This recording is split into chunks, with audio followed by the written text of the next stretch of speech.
ejemplos de esa es un signo clínico fácilmente identificable. Si bien es cierto, la literatura nos dice que puede haber un edema oculto, o sea, un edema clínicamente no visible, no es lo más frecuente, ¿no? No es lo más frecuente. Lo más frecuente es que veamos un paciente como este, ¿no? O sea, con una tumefacción y aumento de volumen importante que no puede pasar desapercibido. Entonces, primero debemos saber que el edema, no tienes que anotar todo, me interesa que entiendan sobre todo, porque yo les voy a pasar. Eso está en las carpetas de las cuales tienen acceso, ¿no? Y cuando veas tu correo vas a tener acceso, así que lo puedes volver a mirar. El edema es básicamente la expansión, ¿no?, del espacio intersticial a expensas del volumen intravascular. O sea, nosotros en el cuerpo tenemos más o menos 60% de agua, ¿no? Pero esa agua está distribuida en varios compartimentos. Sí. Tenemos un compartimento que es el intravascular, que es evidente dónde está, ¿no? El intravascular está dentro de los vasos sanguíneos, arterias y venas. Tenemos también linfáticos que se conectan con el sistema arteriovenoso. Ese es el volumen intravascular. Sí. Tenemos otro espacio, otro compartimento, que es el espacio intracelular, que también es evidente dónde está, pues es dentro de las células, ¿no? O sea, es un espacio que, si bien es cierto, pareciera no ser tan importante, pero sí lo es, ¿no? O sea, si nosotros tomamos en cuenta que la mayor parte de nuestro cuerpo está compuesto por células que a su vez se conforman tejidos y órganos, el espacio intracelular en realidad es el más relevante dentro de nuestro cuerpo. Tenemos células en la piel, tenemos células en el estómago, adentro, o en el medio, por fuera. El espacio intracelular es el más relevante. Y tenemos un espacio que está por fuera del intracelular y por fuera del intravascular, que es el espacio intersticial. Entonces, cuando hay edema, regularmente el agua fluye del intravascular, usualmente, ¿no?, hacia el intersticial, por mecanismos que vamos a ver luego y que ustedes también han visto en la clase. Cuando estamos hablando de edema, estamos hablando pues regularmente de un flujo de líquido desde el intravascular hacia el espacio intersticial. El espacio intersticial es un espacio libre, ¿no?, que no es dentro de la célula ni dentro del vaso, por eso se llama intersticial. Son el mesénquimo, el tejido conectivo, que está alrededor de los vasos y que no está pegado a las células del organismo usualmente, ¿no? Donde usualmente pues hay ácido hialurónico, hay un montón de sustancias ahí en suspensión. Entonces, cuando el líquido del intravascular fluye hacia el espacio intersticial, se va a producir clínicamente lo que nosotros conocemos como edema. Como les decía, puede haber edema sin que nosotros lo veamos, ¿no? Esto ocurre cuando el edema es discreto, cuando no ha sido lo suficiente como para poder dilatar el intersticio, dilatar la piel y ser clínicamente visible. La manera de detectar esto es pesando a los pacientes diariamente, ¿no? Cuando hay variaciones no muy claras de peso, de entre 500 y 1 kilo por día, regularmente lo que está ocurriendo es que el paciente está acumulando líquido. Esta es una de las razones por las cuales, por ejemplo, nosotros cuando hospitalizamos a un paciente con insuficiencia cardíaca, lo pesamos, o deberíamos, no voy a decir lo pesamos porque aquí en este hospital no lo pesan diariamente, no hay gracia, pero bueno, deberíamos pesar al paciente diariamente. Uno pide ahí, ¿no?, balance hidroelectrolítico, peso diario, porque de repente el balance está bien, pero igual el paciente está aumentando de peso, o sea, todavía no está tan seco como nosotros quisiéramos, ¿no?, por ejemplo en la insuficiencia cardíaca. Entonces puede haber un edema oculto que no se exprese clínicamente con la tumefacción, el aumento de volumen de alguna parte del cuerpo, pero eso se puede detectar solamente pesando al paciente diariamente. Cuando ven un cambio de peso de 500 gramos a 1 kilo, eso puede estar indicando de que existe un edema, pero que no es todavía clínicamente detectable. De líneas generales, el edema puede ser localizado o generalizado, y esto finalmente también es una clave para el diagnóstico. Como ustedes deben haber visto ayer, el edema localizado nos orienta a algunas patologías claramente, ¿no?, mientras que el edema generalizado también nos orienta a otro tipo de patologías, otro tipo de causas que produzcan este fluido que fluye desde el intravascular al intersticial. Y la aparición del edema se debe básicamente a la ley de Starling, ¿no?, un desbalance en la ley de Starling. La ley de Starling es la ley que regula el paso de fluidos a través de una membrana. Entonces, esta es la fisiopatología del edema. Tenemos por un lado fuerzas, esto es un capilar, ¿no? O sea, los capilares tienen un lado arterial y un lado venoso. En general esto es un capilar, véanlo del lado que ustedes quieran porque las fuerzas son distintas en ambos lados. Pero dentro de un vaso permeable al líquido, tenemos fuerzas que desplazan el líquido fuera de los capilares. ¿Cuáles son esas fuerzas que desplazan el líquido? La presión capilar, o sea, la presión dentro del vaso. Pues obviamente va a ser de que, o va a tender a que el líquido salga fuera del vaso. Y la presión coloide-osmótica del líquido intersticial, ¿no? Acá está el vaso, acá está el intersticio. La presión coloide-osmótica del líquido intersticial la verdad es que es muy pobre, ¿no? Así que la principal fuerza que desplaza el líquido fuera de los capilares es la presión hidrostática, la presión dentro del vaso. En cambio, tenemos fuerzas que retienen el líquido,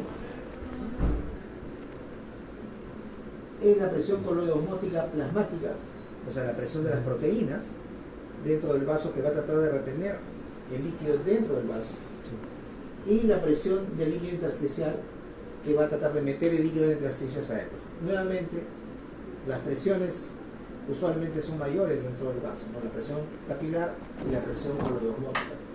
Entonces, este juego de presiones que desplazan el líquido fuera del capilar y las presiones que tratan de retener el líquido dentro del capilar, cuando se alteran, es la que va a producir finalmente el edema.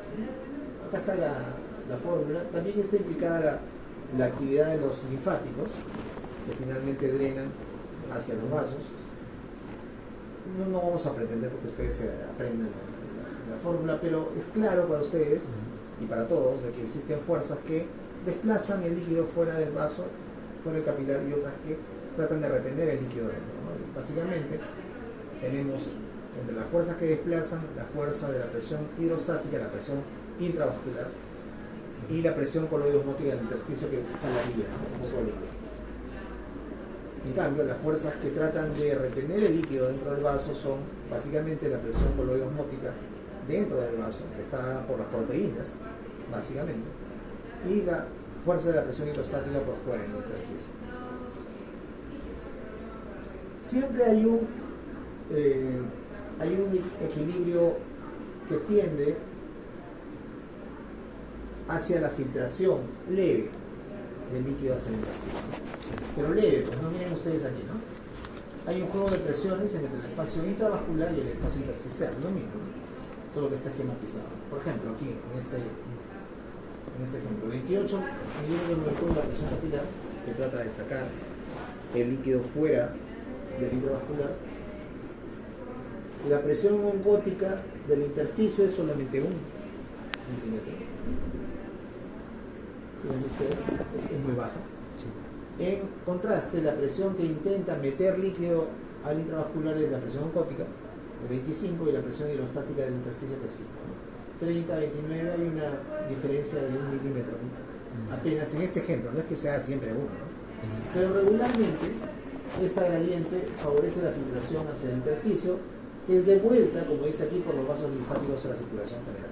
O sea, siempre está un poquito saliendo del líquido hacia el intersticio, y eso finalmente los linfáticos lo van a devolver a la circulación general. Entonces se mantiene ese balance de que siempre va a haber un equilibrio al final entre las fuerzas que tratan de sacar líquido de los vasos y las fuerzas que tratan de meter líquido hacia dentro de los vasos, ¿no? O retener el líquido dentro de los vasos.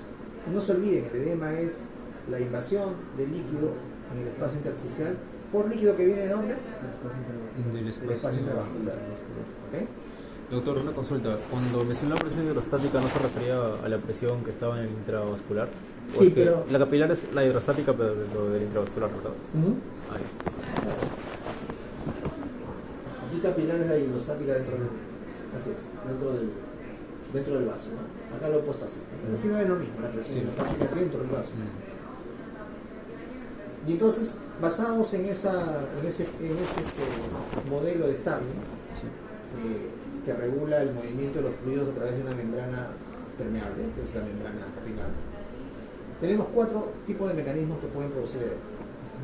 Desde el punto de vista fisiopatológico, esto es lo que nos va a ayudar a identificar cuál puede ser la causa. Así como cuando hicimos anemia, ¿se acuerdan que hablábamos de los mecanismos fisiopatológicos de la anemia? Acá lo mismo, ¿no? Sí. Esa es la manera como ustedes deberían organizar lógicamente su pensamiento para hacer un diagnóstico. Pensar cuáles son los mecanismos que producen este trastorno. Entonces, pensando en eso, yo puedo más o menos ya corresponder o correlacionar con las enfermedades, con los diagnósticos etiológicos. Por ejemplo, en el caso del edema hay 4 mecanismos básicos y que todos tienen relación con el modelo estable, ¿no? Uno es que aumente la presión dentro del vaso, que aumente la presión hidrostática, o sea, la presión que tiende a sacar líquido por fuera, hacia afuera, ¿no? Del vaso hacia afuera. Lo otro que puede pasar es la disminución de la presión oncótica plasmática, o sea, la presión que trata de retener al líquido dentro del vaso. Otro mecanismo que puede ocurrir, que de hecho ocurre, es el aumento de la permeabilidad capilar. Quiere decir que la membrana que dejaba pasar así por lo menos, en algún momento algún estímulo hace que sea mucho más permeable y deje pasar más líquido. Ahí no se ha modificado ni la presión hidrostática ni la presión oncótica, simplemente la membrana se ha vuelto más permeable. Finalmente, otro mecanismo. Finalmente, el otro mecanismo es la disminución de reabsorción linfática, que si bien es cierto juega un papel pequeño, pero cuando esto ocurre y se bloquea la reabsorción linfática, va a generar de todas maneras un edema. Entonces, ejemplos donde aumenta la presión hidrostática en el vaso y eso va a generar edema. No, cirrosis hepática. No. ¿No es la aumento de la circulación esplánica?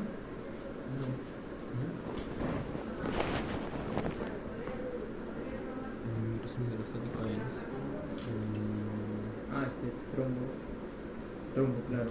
Trombosis venosa profunda. ¿Por qué? Porque el trombo lo que va a hacer es obstruir el retorno de sangre de acá para acá, ¿no? Entonces, de aquí para aquí no va a haber retorno, entonces se acumula el líquido, aumenta la presión, sale el líquido y se produce edema. Sí. Disminución de la presión oncótica plasmática. Cirrosis, ¿qué más? Otra más, la más clásica. Claro, síndrome nefrótico, en general, enfermedad renal, cualquier enfermedad que se pierda proteínas, que puede ser la cirrosis, la enfermedad renal, el síndrome nefrótico, cualquiera que pierda proteínas va a disminuir la presión oncótica y va a hacer que se pierda el líquido. El ejemplo clásico es la enfermedad renal crónica, ¿no? O el síndrome nefrótico, donde se pierden las proteínas por la orina y lo que tenemos es hipoproteinemia, hay disminución de la presión oncótica y finalmente en todo el cuerpo, y no solamente se le hinchan las piernas, sino se le hincha la cara, los párpados, todo, se pierde y ese es el edema clásico que es como mantequilla, ¿no? No presiona y mueve hasta el fondo. Ejemplo de patología donde se produce un aumento de la permeabilidad capilar. Aumento de la permeabilidad capilar. Y que produzca edema.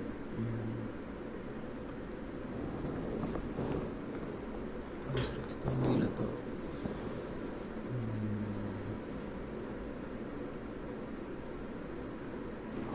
¿Insuficiencia cardíaca? No. Sí, claro que sí. ¿Insuficiencia cardíaca? Claro, insuficiencia cardíaca. Porque ahí está un aumento en el ventrículo derecho por ajustar. Sí, pero lo que tenemos ahí básicamente es aumento de la presión hidrostática.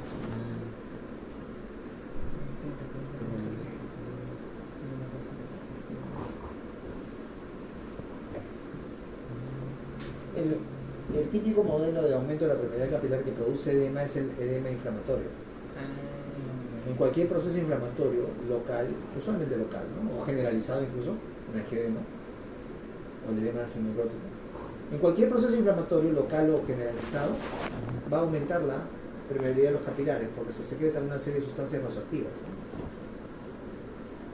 Serotonina, histamina, todas esas cosas producen que aumente la permeabilidad capilar, entonces va a perder el líquido sin que haya variación en la presión oncótica que retiene el líquido o la presión hidrostática que trata de botar el líquido fuera de los vasos.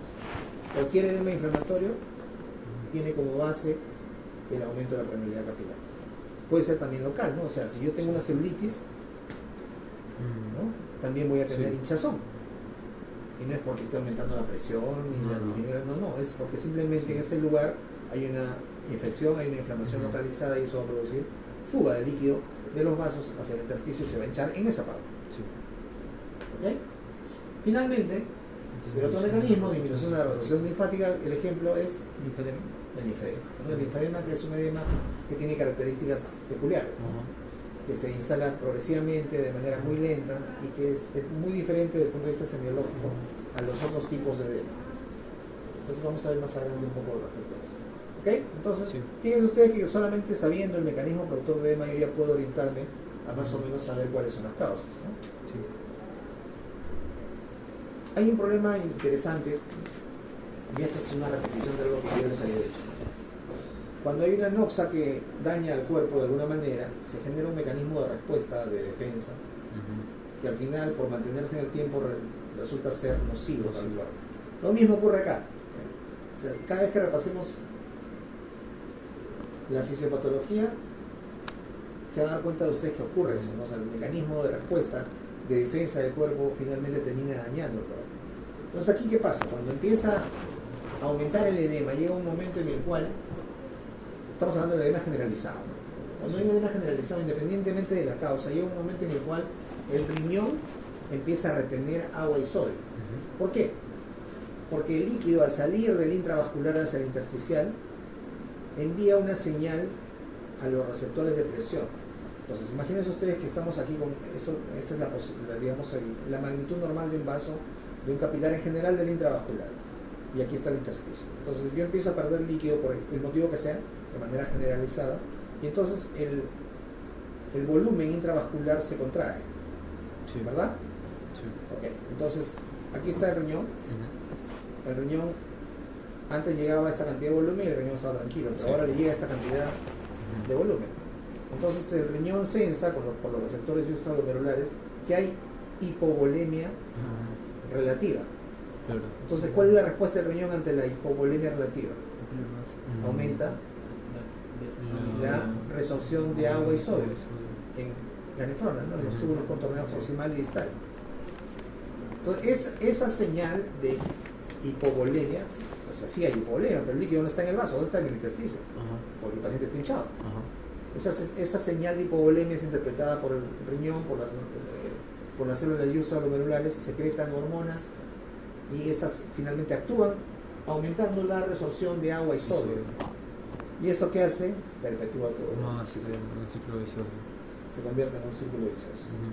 Se reabsorbe más agua que circula y que sigue saliendo y sigue ahí perpetuándose el ciclo del edema. Nuevamente estamos ante un ejemplo en el cual un mecanismo protector del cuerpo ante la persistencia de la noxa, la causa que produce el edema, lo que hace es empeorar la situación. Ahora, no significa que todos nuestros mecanismos están mal, no, lo que pasa es que tenemos que solucionar el problema que produce el edema. Eso es lo que, por eso es que esa es la otra razón, ustedes se tienen que dar cuenta que si tratamos solamente el síntoma, no estamos atacando la causa de la enfermedad. Y por lo tanto, si solamente le damos diuréticos, al final, ¿qué vamos a hacer dándole diuréticos? Vamos a hacer que nuevamente pierda más líquido del intravascular y otra vez aumente el ciclo.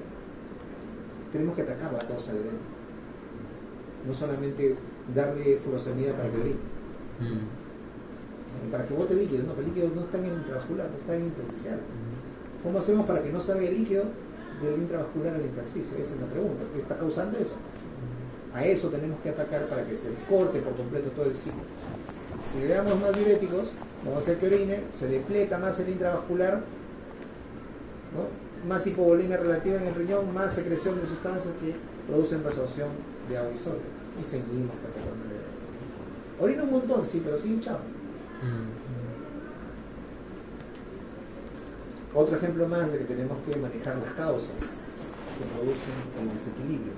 Lo que estamos viendo aquí solamente es la expresión de un mecanismo regulador que está alterado porque hay algo que está alterando todo. Si yo trato el signo o el síntoma, el edema, y no trato la causa del edema, yo simplemente voy a producir un alivio transitorio y esto al final va a empeorar de todas maneras. Como dice aquí, ¿no? La respuesta fisiológica homeostática, que es la retención hidrosalina ante una hipovolemia relativa, finalmente se vuelva un mecanismo que perpetúa el edema. ¿Okay? ¿Queda claro, no? Sí. ¿Sí? Y entonces, Por eso es que hay una clasificación, de la cual yo no soy muy adepto en realidad, que trata de clasificar el edema relacionando el edema con la volemia, o sea, la cantidad efectiva de sangre circulante, ¿no? Puede haber volemia elevada, o sea, hipervolemia y edema, o puede haber, usualmente lo que más hay, hipovolemia y edema, ¿no? Entonces, la verdad es que a mí no me gusta esta clasificación, ¿no? Me parece que es un poco confusa, o sea, digamos que ustedes, si pueden mirar esto y pueden razonarlo, lo van a entender, pero al final no es necesario que ustedes aprendan esta tabla. Sí podrían deducirlo si razonan. Por ejemplo, en un paciente que tiene insuficiencia renal, ¿no? En un paciente que tiene insuficiencia renal, el mecanismo básico de la insuficiencia renal es que el paciente ha perdido todos los mecanismos reguladores del control del volumen sanguíneo. O sea, el problema está en el riñón. Entonces, aquí lo que pasa es que hay un montón de volumen en el intravascular. O sea, la volemia está elevada. Aquellos factores que retienen agua y sal, que es básicamente las hormonas que secreta el riñón, ¿no? Están disminuidos porque el riñón no funciona. Sí. La resistencia vascular periférica está aumentada porque hay aumento de la presión intravascular, el aumento de la presión hidrostática, porque hay más sangre dentro de los vasos. Haciendo lo posible para que no salga al Exacto. intercostal. Y encima, pero aún si que hay síndrome nefrótico, además de insuficiencia renal, lo que vamos a tener es pocas proteínas, ¿no? Pero en una insuficiencia renal pura, por daño renal por una glomerulonefritis, todavía sin hablar de la hipoproteinemia, eso es lo que va a haber. Doctor, una consulta. ¿Insuficiencia renal es lo mismo que síndrome nefrítico? No, insuficiencia renal es cuando el riñón falla.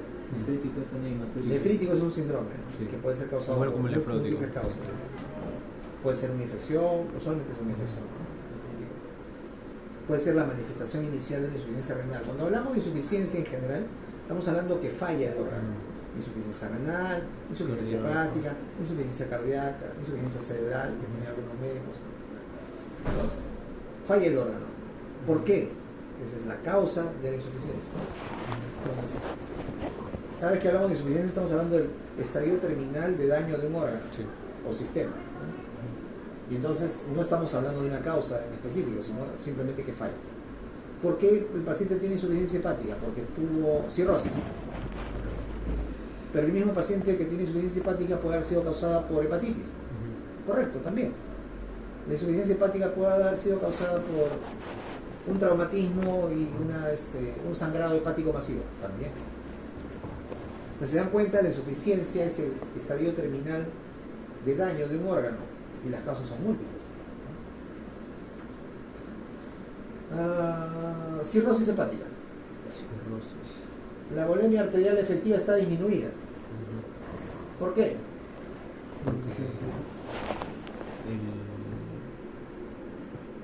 Está disminuida la volemia arterial efectiva porque el hígado no puede No sintetiza limpiar la proteínas. sangre. No disminuye la presión hidrostática. La presión oncótica, perdón. Oncótica. Entonces pierde agua del intravascular hacia el intersticio. El volumen intravascular. Empieza a disminuir. Factores retenedores de agua y sal están aumentados Justamente por eso. como respuesta a la hipovolemia relativa. Ese es el círculo vicioso. Exacto. Resistencia vascular periférica está disminuida pues, porque Disminuida, hay porque está poco volumen sanguíneo. No puede aguantar. Sodio urinario está disminuido también, porque el cuerpo está reteniendo Bajar tiene todo sodio el sodio posible. y sigue circulando el círculo vicioso porque como no hay proteína se sigue perdiendo agua del intravascular intersticio, sigue el volumen disminuido, sigue aumentando, sigue disminuyendo el sodio urinario porque el riñón retiene sodio. Interpreta esa hipovolemia relativa como que necesita retener más y perpetúa el ciclo. Lo mismo en la insuficiencia cardíaca. ¿Sí? Más o menos lo mismo, ¿eh? Sí. Se dan cuenta, es casi el mismo cuadro. O sea, ustedes no necesitan aprenderse esto, lo pueden deducir simplemente sabiendo la fisiopatología del problema. Aunque la cardíaca está aumentada, doctor, pero es que como ahí sí hay proteínas, supongo que ahí sí puede hacer su trabajo en resistencia vascular periférica. Claro, así es. En la insuficiencia cardíaca de bajo, bueno, aquí ponen de bajo gasto y alto gasto. Supongo que se refieren a la insuficiencia cardíaca por causa netamente cardiogénica y de alto gasto por causas externas. Es una clasificación que la verdad no me gusta, no se usa, no lo usamos los cardiólogos. Está en los libros de medicina, por algún motivo siguen usándola, pero lo cierto es que no es así, ¿no? O sea, yo tengo falla cardíaca o insuficiencia cardíaca por causas netamente cardiogénicas, o sea, por cualquier causa que produce daño de la bomba, o puedo tener insuficiencia cardíaca o fallo cardíaco como resultado de una hiperdinamia del corazón por una causa externa. El ejemplo típico es la crisis tirotóxica o el hipertiroidismo, ¿no? Que produce un aumento del catabolismo, todo se acelera. Entonces, como le dije yo, ¿no? Después de 5 horas de latir a altas velocidades, de más de 120 de frecuencia cardíaca, se produce taquicardia-miopatía, se produce necrosis y daño de la fibra miocárdica, y entonces de lo que estaba rápido, porque estaba acelerado, ya no puede, pues, empieza a fallar. Secundario A, ¿no? Por el alto gasto. Cuando nosotros evaluamos el edema, debemos inspeccionar y palpar, ¿no? Inspeccionar mirando la deformación del área edematizada, mirando si solamente es localizado o es generalizado. Ustedes tendrán que ponerlo. Edema localizado en pantorrilla o tobillo izquierdo, o edema generalizado en miembros inferiores, pierna, brazos, cara, párpados, etc. La descripción tiene que ser completa, ¿no? Otro dato que tenemos que anotar en la descripción del edema es el color de la piel. Ahora, esto clásicamente se ha relacionado con algunos tipos de edema, ¿no? Por ejemplo, la piel marmórea, media amarilla. ¿En qué tipo de edema se ve? Eso es lo que dicen los libros. Marmórea, amarilla, edema. Fría. Temperatura. Eso se ve en el edema de hipoproteinemia. Pero además también nosotros ahí vamos a notar la calidad y la textura del edema, ¿no? O sea, el edema de insuficiencia renal, o en general el edema de hipoproteinemia, es un edema con piel fría, marmórea, y es un edema bien blando, ¿no? O sea, yo presiono y me voy hasta el fondo, ¿no? El edema de insuficiencia cardíaca, que es básicamente por aumento de presión hidrostática, tiene, según la descripción de los libros, pero seguro si se les enseña la piel, un poco cianótica, es lo que pone, ¿no? No es tan cierto. Más rojizo. No. Normal. Rojiza es también un edema inflamatorio, ¿no? Porque tú tienes ahí los signos clásicos de inflamación: rubor, calor y dolor. Entonces, el edema de la insuficiencia cardíaca es un edema más o menos frío, no necesariamente la piel está azul, pero no es tan blando como el edema de hipoproteinemia, porque aquí lo que tenemos básicamente es líquido por aumento de la presión hidrostática. Entonces yo siento que hay remitencia, pero no es tanto como en el edema de hipoproteinemia. Es el edema más blando que hay.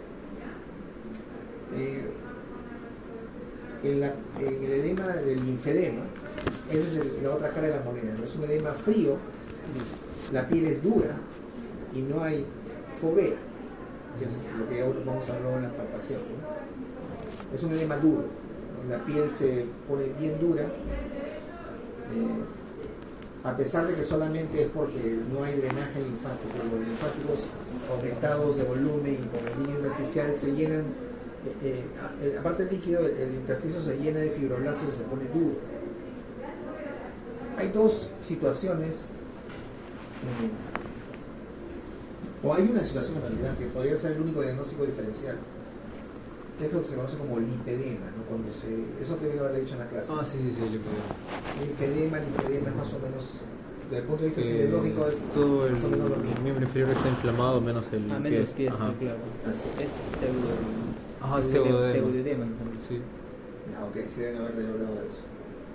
La simetría es importante, ¿no? Cuando ustedes asisten a un edema generalizado, ya están pensando en un problema sistémico, insuficiencia cardíaca, insuficiencia renal, cirrosis, cualquiera de las causas de edema. Cuando ustedes ven un edema localizado, estarán pensando en una causa localizada: inflamación, traumatismo, trombosis en la pierna. Los edemas generalizados relacionados con aumento de presión intravascular usualmente son de abajo hacia arriba. ¿Por qué? Por una razón simple, ¿no? Por la gravedad. O sea, la gravedad hace que la presión hidrostática sea mayor en los miembros inferiores, entonces si yo ya tengo un aumento sobre lo normal, primero se va a perder líquido abajo y va a ser ascendente, es un edema ascendente. Cuando el edema es por hipoproteinemia, el edema se presenta en todo el cuerpo, no tiene nada que ver la presión hidrostática, tiene que ver la presión oncótica. La presión hidrostática está aumentada en la pierna, en el brazo, en la cara, así que por todos lados el paciente se hincha. La descripción típica del paciente es que el edema por hipoproteinemia, o sea, por disminución de la presión oncótica, es que el paciente dice, amanezco hinchado. Todo el día estoy hinchado. Efectivamente, usted me evalúa en la mañana, está hinchado. En la tarde, sigue hinchado. Igualito. En todo caso, aumenta, ¿no? Conforme pasan los días y no solucionamos el problema. Esa es la descripción típica del edema de hipoproteinemia. En cambio, el edema de la insuficiencia cardíaca, que es un edema clásico por aumento de la presión intravascular, y es generalizado, Sí. el paciente dice que amanece normal. Entonces de repente, conforme avanza el día, va aumentando la hinchazón que empieza por las piernas, ¿no? Por la gravedad. Y regularmente, si es que no está en un estadio grave, se le van a hinchar las piernas, de repente hasta los tobillos y probablemente hasta la rodilla y no más, ¿no? Si el paciente ya está realmente en un estadio avanzado de la enfermedad cardíaca, sí va a pasar la rodilla, ¿no?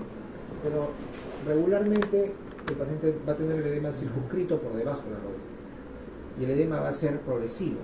Amanece normal y se va hinchando durante el día. Lo mismo pasa para el edema de insuficiencia venosa, que no es lo mismo que trombosis venosa. La insuficiencia venosa es simplemente que las venas ya pierden su capacidad, sobre todo tienen incompetencia de las válvulas, ¿no? Que permiten, ustedes saben que las venas tienen válvulas por dentro, ¿no? La presión de los músculos hace que la sangre regrese en contra de la gravedad, y conforme va regresando hay válvulas que cierran y evitan que la sangre regrese, ¿no? Sí. Con la edad o por factores genéticos, porque la insuficiencia venosa tiene un componente genético y familiar muy fuerte. Las varices. ¿Cómo? Las varices. No. Como las varices. De eso estamos hablando. Mm. La varices es simplemente la expresión física, ¿no? La insuficiencia venosa, que puede producir dilatación y venas varicosas, lo que hace es que se pierda esa competencia de las válvulas, las venas se dilatan, solamente por el hecho de dilatarse ya las válvulas se tornan incompetentes. Entonces la sangre que no retornaba se mantiene ahí y por aumento de presión hidrostática el líquido sale. La pigmentación se pierde. La pigmentación de la piel cambia. Cambia, claro. En la insuficiencia venosa avanzada no solamente van a tener edema, sino además van a tener cambios tróficos en la piel. Creo que hemos hablado de esto a raíz de otro caso, Ah, Sí, ¿no? ¿Cuáles son los cambios tróficos? La piel primero se va a poner media negruzca, ¿no? Se va a poner de una coloración media negruzca. Al principio puede ser incluso media cianótica negruzca. Luego se va a poner más dura. Finalmente la piel se va a poner dura y ahí sí el color va a tender a ser negro, y ahí es en algunos casos donde se empiezan a desarrollar las úlceras. Se ulcera, se produce una lesión, la úlcera varicosa. Te ven una piel así de ese tipo y van a examinar las venas y van a notar que hay cordones varicosos, o van a notar dolor a la palpación, ¿no? Por insuficiencia venosa, que no es lo mismo que trombosis venosa. ¿Okay? Trombosis es un mecanismo distinto, es un fenómeno distinto. La insuficiencia venosa crónica se va presentando progresivamente, ¿no? Primero con los signos clásicos de la insuficiencia venosa, que es un poco de dolor, adormecimiento, edema, y luego ya los cambios tróficos de la piel, Sí. hasta llegar finalmente a la lesión máxima, que es la úlcera, ¿no? Entonces, cuando hay un edema generalizado, es importante conocer cómo se va a presentar el edema. El edema de la insuficiencia venosa, la insuficiencia cardíaca, el paciente amanece bien, pero durante el día se va instalando el edema a predominio de miembros inferiores. Ya, si el paciente tiene una insuficiencia cardíaca severa, recién va a pasar por encima de la rodilla. ¿Okay? En cuanto a la palpación, debemos tener en cuenta básicamente la temperatura. Prácticamente todos los edemas son fríos, excepto el inflamatorio. ¿Okay?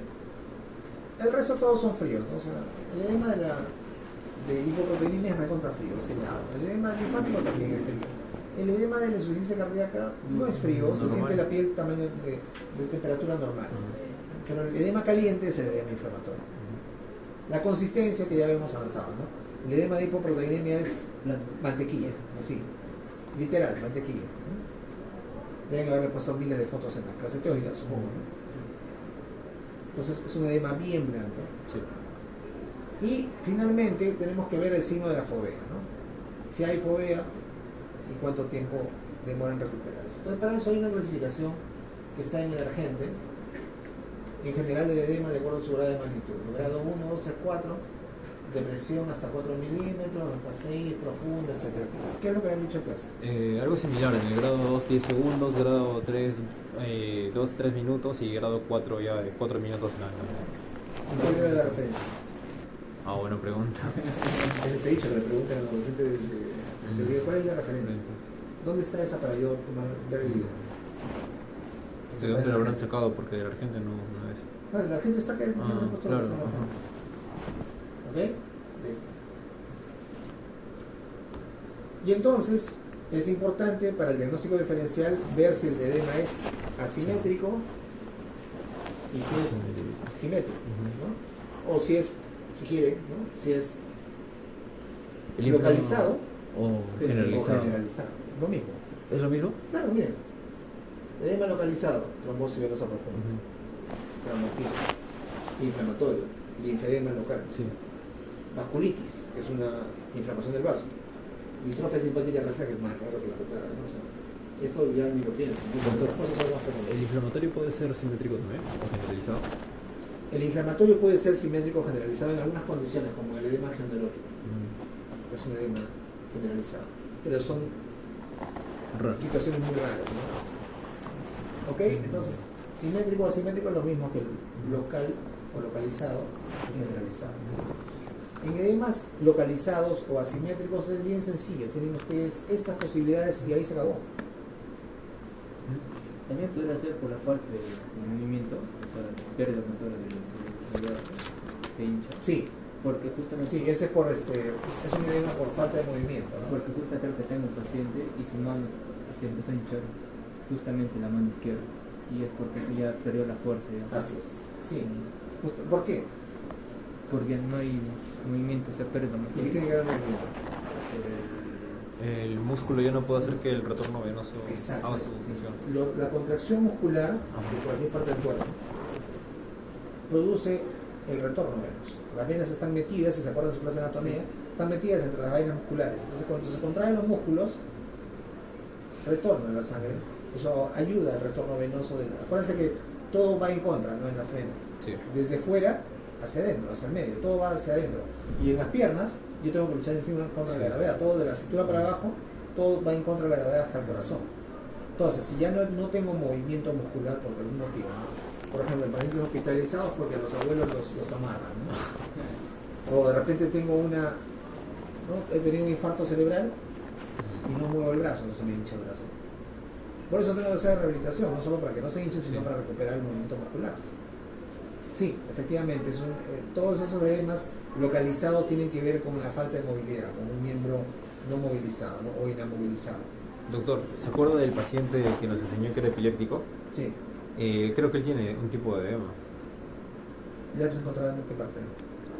O sea, no lo llegué a revisar con totalidad, pero vi que en su cuerpo tenía, si no me equivoco, zonas bastante moradas, creo que son telangiectasias. No, telangiectasias no es morada. Entonces Las telangiectasias son rojizas. ya. Las arañas vasculares de las piernas de insuficiencia venosa no se llaman telangiectasias, se llaman arañas vasculares. Arañas vasculares, ¿no? Nada más. Y uno tiene que describir el color, ¿no? O sea, si son azuladas, que son típicas de la insuficiencia venosa, eso sí hay insuficiencia venosa. De las telangiectasias, que son rojas, esas son las arañas vasculares rojas. ¿Por qué? Porque las telangiectasias tienen relación básicamente con una patología. ¿Cuál es? Telangiectasias con la... Insuficiencia hepática. O cirrosis hepática. Tórax, abdomen, cara, nariz. Ahí se ve. Ok, Telangiectasis entonces hepática. no se olviden, para edemas localizados o asimétricos tenemos pocas causas, ¿no? Trombosis venosa profunda, si es mi referido, traumáticos. Acá podríamos colocar miembros inmovilizados, en general inflamatorios, que aplica, no tanto, pero inflamatorios tienen que ver básicamente con infecciones, ¿no? Celulitis, linfedema o vasculitis, y estas que están más raras que he visto. Los edemas generalizados, los clásicos, pues, ¿no? La insuficiencia cardíaca, la insuficiencia hepática, la insuficiencia venosa crónica, generalizados en las piernas, ¿no? O sea, Sí. en ambas piernas, son simétricos. No es que una pierna nomás se le hincha, ¿no? Se le hinchan los dos. Insuficiencia renal. Esto esperemos que nunca vean, no edema por desnutrición o por pérdida de proteínas. Kwashiorkor. Kwashiorkor, ¿no? Afortunadamente ya no hay muchos niños con Kwashiorkor, pero si van a África sí. Ah, sí. El edema angioneurótico, que es un edema inflamatorio generalizado. Edema cíclico, no sé a qué se refiere, pero está tal cual la cuestión. No. ¿Ok? Entonces, estos son edemas simétricos o generalizados, estos son edemas asimétricos o localizados. Esta es la aproximación diagnóstica inicial del paciente con edema y a mí me parece un cuadro bien útil porque efectivamente utiliza solamente esto para poder llegar a un diagnóstico diferencial. Cuando nosotros hablamos de, en este caso, ¿no? del mecanismo que produce el edema, de repente no es muy sencillo o no es muy práctico para hacer el diagnóstico diferencial. Pero utilizando si el edema es asimétrico y o unilateral o simétrico y bilateral, sí nos sirve mucho para poder inferir las posibles causas del edema. El edema asimétrico, ya les dije, son 4 o 5 causas, ¿no? Evaluar si hay fiebre y eritema, es evidente que es inflamatorio. Y si no es eso, buscar si hay traumatismo, buscar si hay una inmovilización del miembro o buscar si hay trombosis venosa profunda. Si es en un miembro superior, no, o sea, no, pues no va a haber. Seguramente será de repente inmovilización, como le dio un abuelito que le pone sujeción mecánica, o de repente está paralizado el miembro y por falta de contracción muscular se está produciendo el edema. Entonces tendremos que evaluar las causas posibles. Cuando ya es un edema generalizado, yo ahí sí tengo que empezar a buscar la causa sabiendo cuáles son las patologías que producen edema generalizado. Insuficiencia cardíaca, falla renal y Falla hepática. También. Si estamos hablando de edema de miembros inferiores, Miembros inferiores. Insuficiencia cardíaca. Miembros inferiores. pero solamente miembros inferiores. Ah, solamente. Insuficiencia venosa. Venosa. No se olviden, es distinto a la trombosis venosa que la insuficiencia venosa. Si quieren acordarse de la insuficiencia venosa, acuérdense de las varices, ¿no? Sí, sí. Insuficiencia venosa.